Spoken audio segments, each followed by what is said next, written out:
बघा लिहा questions practice म्हणून.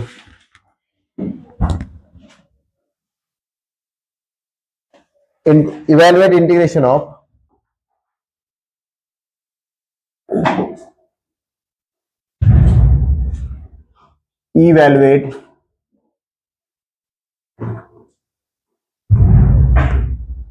integration of 1/3x plus 5 1/3x plus 5 into dx 1/3x plus 5 into dx. सरळ simple question आहे बघा.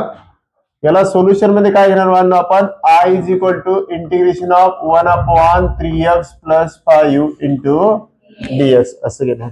बरोबर आहे का. आपल्याला एक फॉर्म्युला माहिती आहे इंटिग्रेशन ऑफ. कोणता फॉर्म्युला माहिती आहे integration of 1/ax plus b into dx. 1/x चं जर इंटिग्रेशन आपण लक्षात ठेवलं तर 1/x कुणाचा डेरिव्हेटिव्ह होता log x चा. तसंच 1/ax plus b जर असेल तर त्याचं काय येणार log of ax plus b. काय येणार log of ax plus b. याचं भेटणार आपल्याला log of ax plus b. आणि अपॉन मध्ये काय घेतो आपण derivative of ax plus b आणि नंतर काय घेतो प्लस सी. नंतर काय घेतो प्लस सी. म्हणजेच या ठिकाणी बघा आपल्याला काय भेटणार आहे रे I is equal to याचं काय भेटणार log of 3x plus 5 आणि अपॉन मध्ये कुणाचा डेरिव्हेटिव्ह 3x plus 5 चा. तर 3x चा डेरिव्हेटिव्ह किती येणार 3 आणि 5 चा किती येणार 0 आणि शेवटी काय घेणार प्लस सी. शेवटी काय घेणार फायनली आपण याला सिम्प्लिफाय करून लिहिलं तर 3 plus 0 किती येणार 3. याला तुम्ही असं पण लिहू शकता 1/3 log of 3x plus 5 plus c. हा 3 जो आहे त्याला जर समोर लिहिलं तर 1/3 log of 3x plus 5 plus c असं आपण त्याला लिहू शकतो. काहींना प्रश्न पडेल मग sir log of 3x plus 5 3 plus 0/3 म्हणजे असं लिहिलं तर चालणार नाही का. log of 3x plus 5/3 plus c असं लिहिलं तर चालणार नाही का. हे आणि हे काय सेमच आहे पण हे दिसायला कसं योग्य वाटतंय ऍज कम्पेअर टू दिस. आलं लक्षात. कळालं की नाही कळालं समजलं सगळ्यांना. चला एका मिनिटात लिहा फास्ट मध्ये. चला बघा नेक्स्ट क्वेश्चन घ्या. इव्हॅल्युएट इंटिग्रेशन ऑफ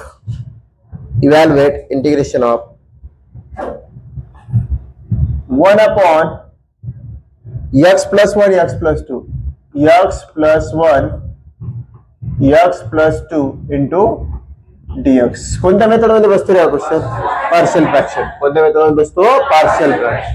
मग काय करणार आपण याला या ठिकाणी सोल्युशन मध्ये घेऊन टाकू I is equal to okay. आणि इथं काय घेणार by partial fraction. By partial fraction. मग पार्शियल फ्रॅक्शनच्या म्हणण्यानुसार काय राहणार हा 1/x plus 1 another bracket x plus 2 is equal to a/x plus 1 plus b/x plus 2. Equation number 1 equation number 2 okay. यानंतर काय करत असतो आपण मल्टिप्लाय. काय करत असतो मल्टिप्लाय बाय. कोणी मल्टिप्लाय करतो लेफ्ट साइडच्या डिनॉमिनेटरनं म्हणजे x plus 1 x plus 2 on both side. Multiply करायचं म्हणजे काय याच्या अपॉन मध्ये हे दोघं आहेत का आहेत मग सोडून द्यायचे. वर कोण राहिला फक्त आपल्याकडं 1. इथं हा a च्या अपॉन मध्ये कोण आहे x plus 1 यातला कोण सोडून द्यायचा x plus 1 उरला कोण आपल्याकडं x plus 2 प्लस या ठिकाणी काय आहे b च्या अपॉन मध्ये कोण आहे x plus 2 यातला कोण सोडून द्यायचा मग घ्यायचा कोण घ्याय आता आपल्याला x plus 1 कोण घ्यायचा x plus आणि दिस इज अवर इक्वेशन नंबर 3. ठीक आहे झालं आपलं इक्वेशन नंबर 3. मग a ची व्हॅल्यू आपल्याला फाइंड आउट करायची. कुणाची व्हॅल्यू काढायची a ची. मग a ची व्हॅल्यू फाइंड आउट करायची तर काय पुट करतो आपण पुट करतो a चा डिनॉमिनेटर. इक्वेशन 2 मधला a चा डिनॉमिनेटर म्हणजे काय घेणार x plus 1 is equal to 0 आणि याच्यापासून कुणाची व्हॅल्यू तयार करतो आपण या इक्वेशन पासून x ची. x plus 1 equal to 0 तर प्लस 1 इकडे आल्यावर काय होणार -1 म्हणजे x is equal to काय होणार -1 आणि कशात ठेवणार आपण हे in equation number 3. In equation number 3. मग आता इक्वेशन 3 कडे जर आपण आलो तर इथे 1 आहे इज इक्वल टू हा a x च्या जागेवर कोण आला -1 हा +2 प्लस हा b आणि x plus 1 च्या जागेवर कोण येणार 0. कोण येणार 0 ओके. मग हा 1 जसाच्या तसा 2 - 1 1 1 इंटू ए बी इंटू 0 0 म्हणजेच ए इक्वल टू काय झाला आपल्याकडं आणि त्याला लिहा therefore a is equal to काय झाला 1 ए इज इक्वल टू काय भेटला 1. सिमिलरली आपल्याला कुणाची व्हॅल्यू काढायची आहे बी ची. मग बी ची व्हॅल्यू काढायसाठी काय पुट करायला लागणार बाळांनो पुट बी चा डिनॉमिनेटर काय बी चा denominator is equal to 0 that is x equal to -2 in equation number 3rd. कोणत्या इक्वेशन मध्ये करायचा 3rd मध्ये. मग आता या ठिकाणी इक्वेशन 3rd मध्ये आपण इतर व्हॅल्यू पुट करतो x equal to -2. मग आता या ठिकाणी इक्वेशन 3rd कडे जर गेलो आपण तर या ठिकाणी काय मिळालं 1 या ठिकाणी x + 2 च्या जागेवर काय येणार आहे 0 म्हणून या ठिकाणी a इंटू काय आला 0 प्लस या ठिकाणी कोण आता b कोण आहे b नंतर कोण आहे x ची व्हॅल्यू काय आहे -2 आणि हा काय आहे +1. याला सिंप्लिफाय करू हा 1 जसाच्या तसा a इंटू 0 काय झाला 0 -2 + 1 -1 -1 इंटू b -b ला इकडे पाठवून देऊ काय होणार +b आणि 1 ला तिकडे पाठवू काय होणार -1. आता ही भेटली आपल्याला a ची व्हॅल्यू आणि ही भेटली आपल्याला b ची व्हॅल्यू.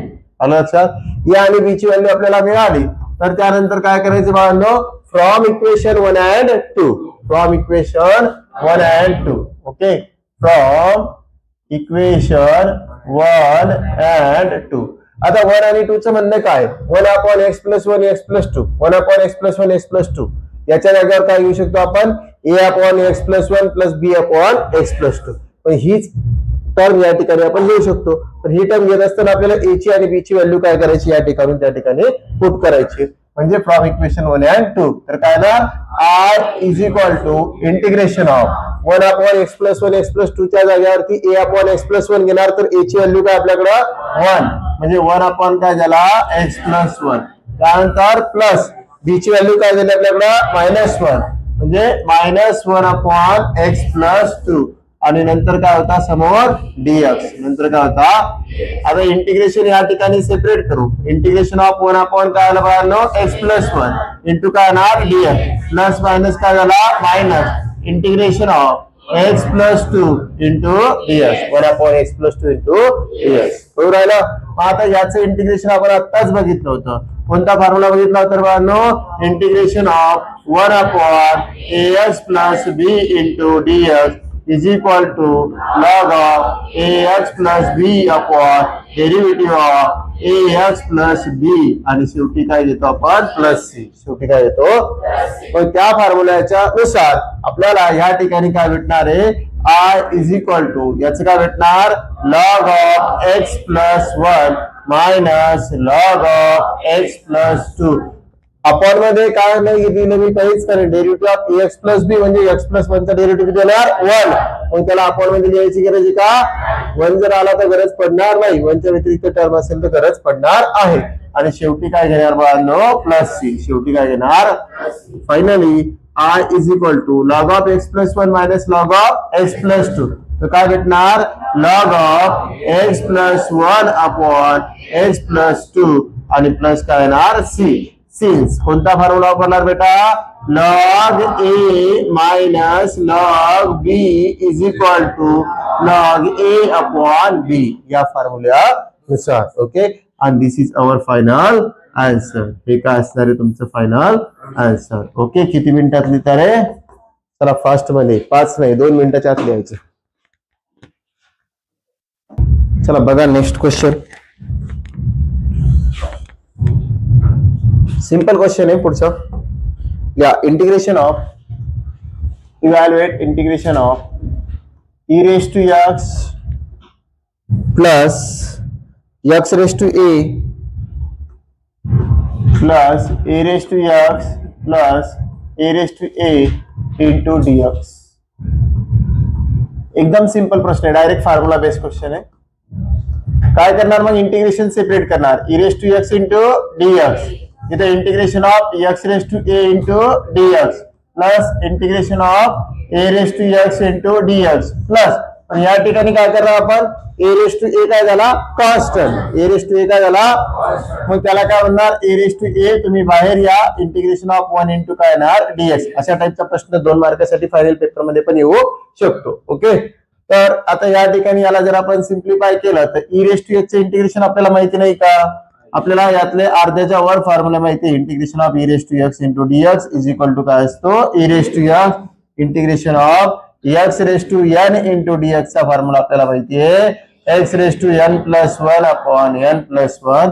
त्यानंतर integration of e race to x into dx माहिती आहे, e race to x upon log a आणि इंटिग्रेशन ऑफ 1 इंटू dx याचं सुद्धा माहिती आहे x. ओके, आणि एंडिंगला काय घ्यायचंय plus c.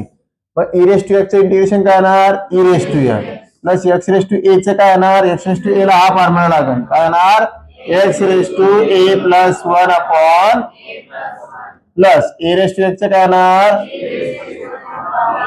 e race to x upon log a.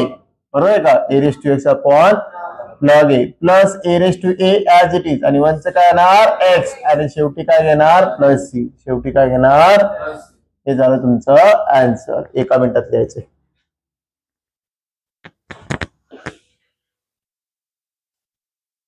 बघा नेक्स्ट क्वेश्चन घेऊ आपण. आता ह्या नेक्स्ट क्वेश्चन मध्ये काय सांगितलंय, नेक्स्ट क्वेश्चन दिला integration of 1 upon 1 plus x square into plus e raise to 2x. घ्या integration of 1 upon 1 plus x square integration of 1 upon 1 plus x square plus e raise to 2x into dx. हा पण सुद्धा एकदम simple question आहे.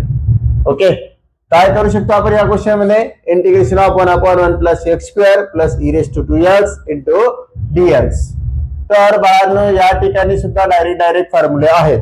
तर कोणते कोणते फॉर्म्युले use मध्ये येतात, 1 upon 1 plus x square into dx याचं काय होत असतं tan इनव्हर्स x, आणि integration of e race to power ax into dx असं जर असेल तर काय असतं e रेस टू ax, आणि अपॉन मध्ये डेरिव्हेटिव्ह ऑफ दिस ax, या ax चा काय येणार डेरिव्हेटिव्ह, ax चा काय येणार डेरिव्हेटिव्ह. आलं लक्षात. मग त्याच्यानुसार या ठिकाणी आपण इंटिग्रेशनला सेपरेट करणार. 1 अपॉन 1 प्लस काय येणार x square into dx plus integration of e raise to 2x into dx. मग r is equal to 1 upon 1 plus x स्क्वेअरचं इंटिग्रेशन काय येतं, tan इनव्हर्स x येतं, plus e raise to 2x चं काय येणार या फॉर्म्युलानुसार, e raise to 2x upon 2, आणि शेवटी काय घ्यायचं प्लस c. शेवटी काय घ्यायचं प्लस c. हा सुद्धा क्वेश्चन आपला ऑलरेडी झालेला आहे. ओके, चला या फर्स्ट मध्ये. चला बघा पुढचा क्वेश्चन घ्या आता. Integration of 1 upon x in bracket 9 plus log x to the base e त्याचा स्क्वेअर पूर्ण ब्रॅकेट क्लोज इंटू dx. आता ह्या ठिकाणी आपण सबस्टिट्यूशन मेथडचा सुद्धा यूज करू शकतो, कारण की log x चा डेरिव्हेटिव्ह काय आहे 1/x. log x चा डेरिव्हेटिव्ह काय अवेलेबल आहे 1/x. मग आता लक्ष द्या इकडे काळजीपूर्वक, r is equal to, okay, याला काय करणार इक्वेशन नंबर 1 करणार आणि पुट करणार. काय करणार या ठिकाणी आपण पुट. काय पुट करायचं बाळांनो आपल्याला, log x to the base e equal to t. आता हा बेस e घ्या लिहा किंवा नका लिहू सारखंच असतं, कळलं का लक्षात. log x to the base e equal to काय आहे t. मग log x to the base e म्हणजेच log x, log x to the base e म्हणजेच काय आहे log x चे. ओके, आता या ठिकाणी log x इक्वल टू काय घेतला आपण t घेतला, तर याला काय करत असतो आपण नंतर differentiate with respect to x. With respect to t सुद्धा म्हणू शकता, x सुद्धा म्हणू शकता, काही चिंता करायची गरज नाहीये. log x ला जर आपण विथ रिस्पेक्ट टू x घेतलं तर काय येणार आहे 1/x, आणि t चा विथ रिस्पेक्ट टू x काय येणार dt/dx. तर dx ला इकडे ट्रान्सफर करायचं, 1/x dx इक्वल टू काय भेटणार dt. ओके, आणि विथ रिस्पेक्ट टू t जर केला असता आपण तर काय भेटलं असतं आपल्याला या ठिकाणी log x चा डेरिव्हेटिव्ह 1/x, बरोबर आहे का, आणि तर dx अपॉन dt भेटला असता. कसं भेटला असतं जर विथ रिस्पेक्ट टू t केला असता तर log x चा काय भेटला असता 1/x, पण हा t होता का नाही, म्हणजे इथे काय आला असता dx अपॉन dt, आणि t चा विथ रिस्पेक्ट टू t काय आला असता 1 आला असता, म्हणजे 1/x हा t इकडे ट्रान्सफर केला असता, dx इज इक्वल टू काय झाला असता dt भेटला असतं तेच शेवटी. ओके, पण आपल्याला सवय लागलेली आहे विथ रिस्पेक्ट टू x वाली, त्याच्यानुसारच सॉल्व्ह करायचं, काही बिघडत नाही. ओके, इथपर्यंत कळालं. मग आता फ्रॉम इक्वेशन 1 किंवा इक्वेशन 1 बिकम्स आता इक्वेशन 1 ला जर आपण पुन्हा घेतलं बाळांनो तर इक्वेशन 1 बिकम्स तर आय इज इक्वल टू काय ना बघा बरं आय इज इक्वल टू म्हणजे काय इंटिग्रेशनच्या जागेवर इंटिग्रेशन 1/x आणि dx 1/x आणि dx याच्या जागेवर काय आहे dt आहे याच्या जागेवर काय आहे dt आपण मध्ये इथं कोण राहिला 9 प्लस log x च्या जागेवर कोण निर्माण t काय आहे t त्याचा काय झाला स्क्वेअर त्याचा काय झाला मग याला जर आपण सिम्प्लिफाय करून लिहिलं तर i is equal to integration of dt upon या 9 ला काय लिहायचं 3 चा स्क्वेअर प्लस हा t चा स्क्वेअर ओके हे असं का केलं कारण की आपल्याकडे काय आहे एक फॉर्म्युला आहे कोणता फॉर्म्युला आहे वी नो दॅट एक फॉर्म्युला आहे बाळांनो आपल्याकडे कोणता integration of 1/a square plus x square into dx 1 into dx इथे जरी dx लिहिला तरी चालेल इथे लिहिला तरी चालेल ओके इज इक्वल टू काय होता 1/a tan inverse x by a plus c मग याच्या सोबत याचं कंपॅरिझन केलं तर x ची जागा कोणी घेतली t ने घेतली मग इकडे x च्या जागेवर कोण येणार t येणार आणि a ची जागा कोणी घेतली आहे 3 ने घेतली आहे म्हणून a च्या जागेवर कोण येणार 3 येणार मग फायनल आन्सर येणार आपल्याला i is equal to 1/a म्हणजे 1/3 1/a म्हणजे 1/3 आणि tan इनवर्स ऑफ काय भेटणार या ठिकाणी t/3 कारण की x/a काय x/a तर काय येणार t/3 आणि शेवटी काय आहे प्लस c t ची जी व्हॅल्यू आपण घेतली होती ती काय करायची आपल्याला रिप्लेस करायची म्हणून 1/3 tan इनवर्स t च्या जागेवर काय येणार log x to the base e divided by 3 आणि प्लस काय येणार c this is our final answer okay चला एका मिनिटाच्या आत लिहून घ्या फास्ट मध्ये चला आता नेक्स्ट क्वेश्चन बघा हा झालाय नोट डाऊन करून पुढचा क्वेश्चन घ्या इंटिग्रेशन ऑफ सोपा आहे तो सुद्धा e raised to x in bracket x plus 1 upon cos square in bracket x e raised to x आणि into काय आहे dx आता या ठिकाणी कुणाचा तरी डेरिव्हेटिव्ह अवेलेबल बघा सबस्टिट्यूशन मेथडचा क्वेश्चन हा आपल्याला दिलेला आहे तर कुणाचा तरी डेरिव्हेटिव्ह या ठिकाणी अवेलेबल आहे तर कुणाचा डेरिव्हेटिव्ह अवेलेबल आपल्याकडे x e raised to x चा कुणाचा आहे x e raised to x चा पण आपण काय करणार आहोत या ठिकाणी पुट करणार आपण काय करणार आहोत या ठिकाणी पुट करणार आहोत याला घ्यायचं i इज इक्वल टू आणि काय पुट करणार आहोत तर या x e raised to x ला पुट करणार आहोत t put x e raised to x equal to t आणि त्यानंतर काय करतो आपण या ठिकाणी differentiate with respect to x differentiate with respect to x केलं तर पहिला फंक्शन जसाच्या आणि e raised to x चा डेरिव्हेटिव्ह काय येणार e raised to x plus e raised to x जसाच्या आणि x चा डेरिव्हेटिव्ह काय येणार 1 is equal to dt by dx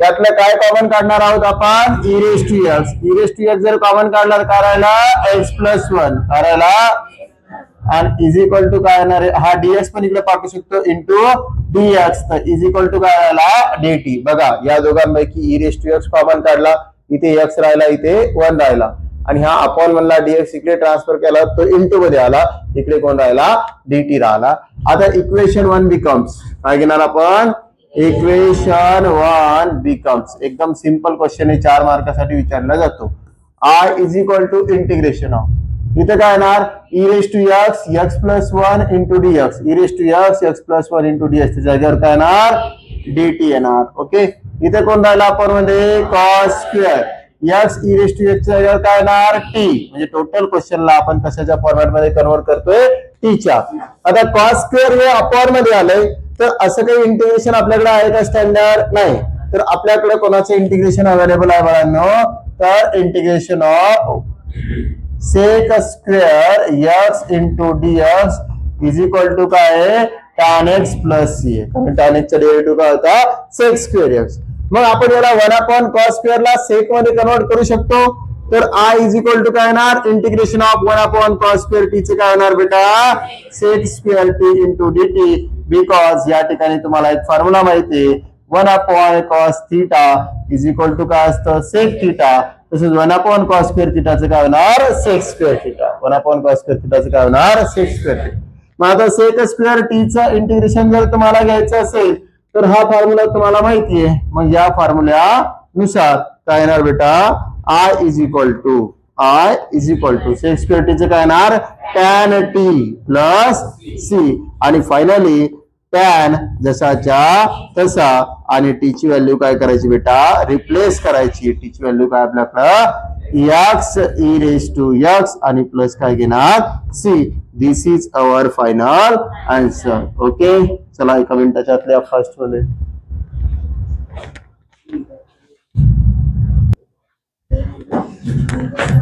ना integration of dx upon next question यार बाळांनो integration of dx upon under root of 1 minus x square इथं sine inverse x त्याचा स्क्वेअर साइन इनवर्स एक्स त्याचा square. आता ह्या सुद्धा क्वेश्चन मध्ये आपल्याला कोणाचा तरी डेरिव्हेटिव्ह अवेलेबल आहे. कोणाचा डेरिव्हेटिव्ह अवेलेबल आहे साइन इनवर्स एक्सचा. म्हणजे याला इक्वेशन नंबर काय म्हणणार 1 आणि काय करणार या ठिकाणी आपण पुट करणार sine inverse x is equal to t then differentiate with respect to x sine inverse एक्सचा 1 upon under root 1 minus x square आणि इकडे काय ना dt अपॉन dx म्हणजेच 1 upon under root 1 minus x square जसाच्या तसा. हा dx जर इकडे आणला काय होणार into dx is equal to काय राहिला बाळांनो dt इज इक्वल टू काय राहिला dt राहिला. बरोबर आहे का. मग इज इक्वल टू जर आपण या ठिकाणी जर dt घेतला तर काय करणार आहोत या ठिकाणी आपण therefore I is equal to equation 1 becomes घेणार. काय घेणार आहे इक्वेशन 1 बिकम्स. मग इक्वेशन 1 बिकम्स नुसार I इज इक्वल टू काय येणार integration of dx upon under root of 1 minus x square dx upon under root of 1 minus x square जागेवर काय येणार dt. ओके मग या ठिकाणी आपण काय घेऊ शकतो dt अपॉन इथे कोण राहिलं फक्त आता साइन इनवर्स एक्स त्याच्या जागेवर काय येणार टी त्याचं काय घेणार स्क्वेअर त्याचं काय घेणार स्क्वेअर. ओके मग आता या ठिकाणी सरळ सोपं आहे की मला एक सांगा तुम्ही डेरिव्हेटिव्ह घेतला होता बघा derivative of 1 by x is equal to -1 upon x square. तर मग 1 बाय एक्स स्क्वेअरचं इंटिग्रेशन काय होणार आहे -1 बाय एक्स म्हणजे 1 बाय टी स्क्वेअरचं इंटिग्रेशन काय होणार -1 अपॉन टी. काय होणार जर इंटिग्रेशन घ्यायचं म्हटलं 1 upon x square into d x तर काय होणार -1 बाय एक्स होणार आहे. म्हणजे 1 बाय टी स्क्वेअरचं इंटिग्रेशन काय येणार बाळांनो -1 upon t plus c. Finally कुणाची व्हॅल्यू रिप्लेस करून द्यायची रे टी ची म्हणजे -1 अपॉन टी ची व्हॅल्यू काय आहे साइन इनवर्स एक्स आणि प्लस काय येणार c. This is our final answer. Okay